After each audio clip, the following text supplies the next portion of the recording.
I give the call to the Assistant Minister for Social Services and Assistant Minister for the Prevention of Family Violence, who gets 10 minutes. Thank you, Deputy Speaker. And I too am very pleased to rise on this matter of very public importance. And I do acknowledge the member for Clark's commitment to strengthening our environmental laws and his long-term commitment to that as well. And that is an issue that is shared by those of us definitely on this side of the House, and I know many other members in this House.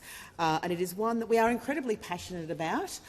Indeed, this is an issue the Australian people voted for in last year's election as well, because we had a decade of inaction prior to that.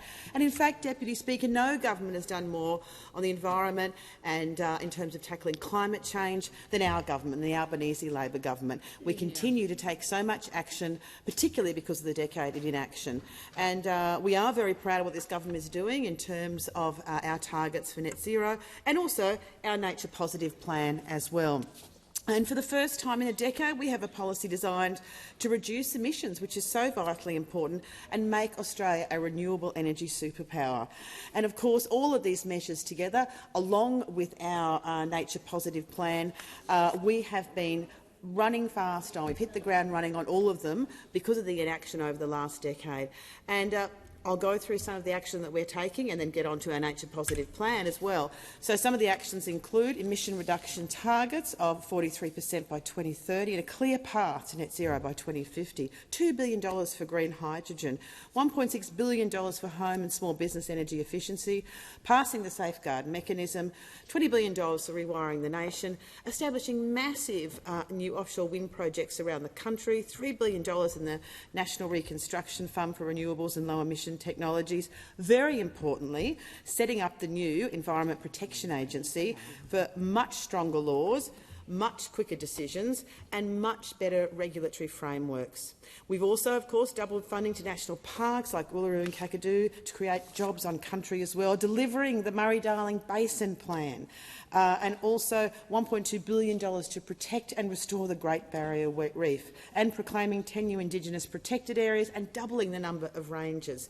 So under this government, the Albanese Labor Government, Australia is leading the world again, and we are indeed working incredibly hard to clean up the mess the Liberals and Nationals left us, because we know how vitally important it is to protect and preserve our environment for future generations. Now, Deputy Speaker, we are very proud to be reforming our very broken environmental laws. Of course, as I say, under the previous government of the Liberals and Nationals, in fact, they trashed those environmental laws. We saw it time and time again, how they watered down the EPBC and took no action in this area. Now, of course, Professor Graham Samuel's 2019 review into the Environment Protection and Biodiversity Conservation Act found that the EPBC Act is outdated and requires fundamental reform, and Australians do not trust that the Act is delivering for the environment, for business or for the community. And that is indeed true. Nature was being destroyed. Businesses are waiting too long for decisions. And this, of course, has to change. So we responded to Professor Samuel's review and announced our nature positive plan, better for the environment and also better for business too. We want an economy that is nature positive, to stop the decline and repair nature. And we are building towards this legislation on three basic principles: clear national standards of environmental protection, improving and speeding up decisions, and, of course, building trust and integrity in our environmental laws. And our nature positive plan will be better for the environment for a number of reasons, by delivering those stronger laws to protect nature, to protect precious plants, animals and places. And for the first time, these laws will introduce standards that decisions must be met, and standards that describe the environmental outcomes we want to achieve. And this will ensure decisions made will protect our threatened species and ecosystems. And so importantly, that new Environmental Protection Agency to make decisions and properly enforce them. And, as I say too, our nature positive plan will be better for business as well.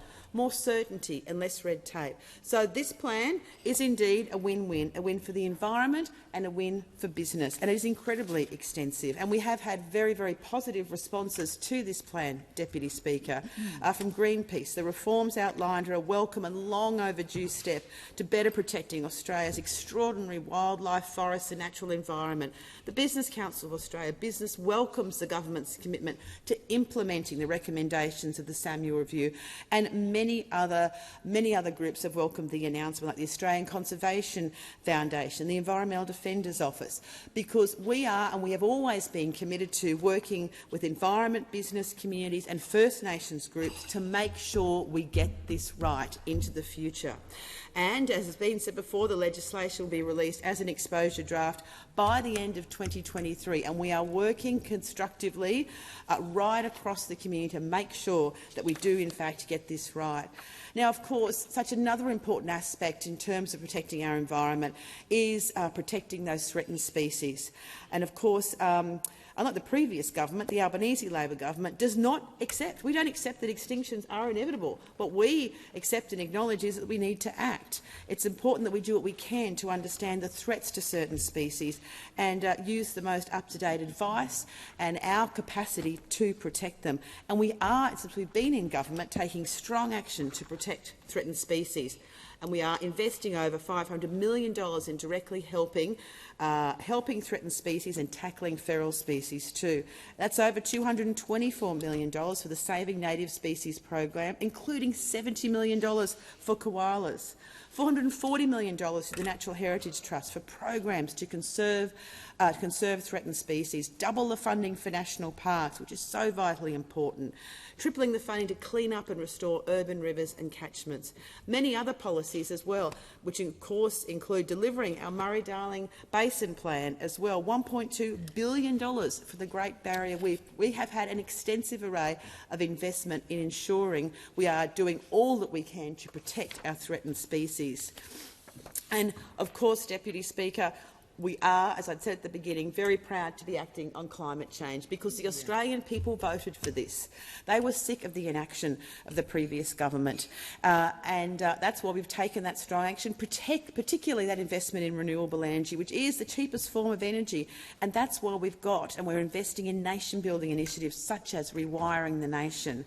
And we know this is vitally important because we actually appreciate the value of renewable energy and the importance of that. And I particularly want to add to that in regional areas like mine, not only is there great enthusiasm as we transition to renewables, but it is a massive economic driver for regional areas as well. And people in the country absolutely recognise that and are very complimentary of what we're doing. And, Deputy Speaker, we also have legislated, as I said, Australia's target of 43% reduction in emissions by 2030 and net zero by 2050. And, as I've said, all the offshore wind industry, the Rewiring the Nation, a whole range of measures in place. And that is what is at the heart of taking action on climate change, a whole series of measures, those massive investments supporting households, supporting business as well, legislating targets. And in the time that we have been in government, we have done a huge amount because we have had so much inaction over those previous 10 years from the Liberals and Nationals. In fact, we know, and we were all, those of us that were here, saw more than 20 failed policies over that time. It seemed every week there was another policy that they just didn't land with it at all, because there was no desire to address this pressing issue, unlike those of us in the Labor Party. Of course, Deputy Speaker, I think since the time in the last year, the only policy we've seen from the Liberals and Nationals is the one they keep rehashing, and that is, of course, nuclear power. And we hear it every couple of weeks whenever we talk about energy. What do they say? Nuclear power.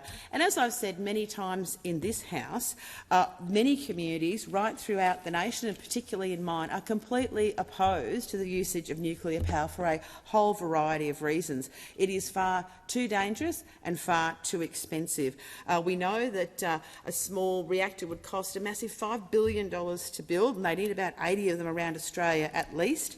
And of course, they won't tell us where they'll go. And we know these reactors would have to be near water. So communities like mine, in fact, all up and down, all around the country, would be a little bit worried about what their plans are when it comes to rolling out nuclear energy. And that is all we ever seem to hear from the Liberals and Nationals. But those of us on this side have a absolutely huge, strong commitment to acting on climate change, protecting our environment, protecting our threatened species, and we are doing doing that by strengthening the EPBC Act, because that is at the heart and gives us the basis to keep taking this strong action. So this Act that was watered down, the Liberals and Nationals, is one we are focusing on through massive consultation to make sure we get it right. And we have to get it right, Deputy Speaker. We have to get it right for future generations, because this is our chance to protect our environment, protect our threatened species, and the Albanese Labor Government is committed to doing that.